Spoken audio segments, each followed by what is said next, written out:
প্রিয় ভিউয়ার্স, পথের ভালোবাসা চ্যানেল থেকে আপনাদের সকলকে জানাচ্ছি অনেক অনেক শুভেচ্ছা এবং অভিনন্দন। আশা করি সবাই ভালো আছেন।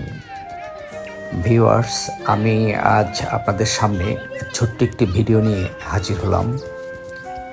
ভিডিওটি অতি সাধারণ একটি ভিডিও, তারপরে আমি ভিডিওটা আসলে করলাম কারণ এখানে এসে আমার সেই ছোট্টবেলার কথা মনে পড়ে গেল। সেই যে মাঠে খেলাধুলা করতাম, পুকুরে সাঁতার কাটতাম, সেই স্মৃতিগুলো মনে পড়ে গেল আজ। বাচ্চারা মাঠে খেলাধুলা করতেছে, দেখতেই পাচ্ছেন। তো আসলে ঢাকা শহরে আমরা যারা থাকি তারা তো এরকম জায়গা পাই না।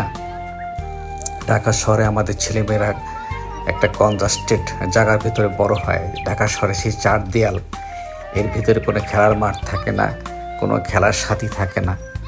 ফলে কি হয়, আমাদের বাচ্চাগুলি আসলে মানসিকভাবে শারীরিকভাবে অসুস্থ হয়ে বেড়ে ওঠে। তো এই মাঠে দেখতে পাচ্ছেন বাচ্চারা কত সুন্দর খেলাধুলা করতেছে, দৌড়াদৌড়ি করতেছে।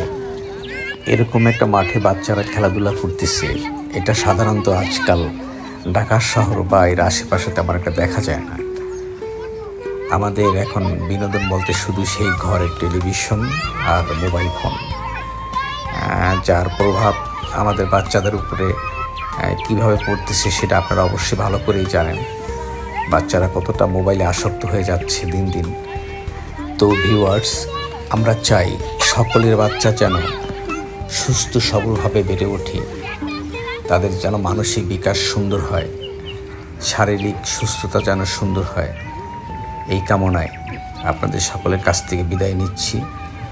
আশা করি সবাই ভালো থাকবেন।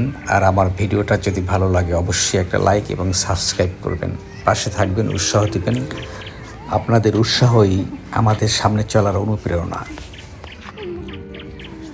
ভিউয়ার্স, ভিডিওটার লেন্থ খুবই ছোট, 4 মিনিটেরও কম। আশা করি ভিডিওটা শেষ পর্যন্ত দেখবেন। ধন্যবাদ সকলকে।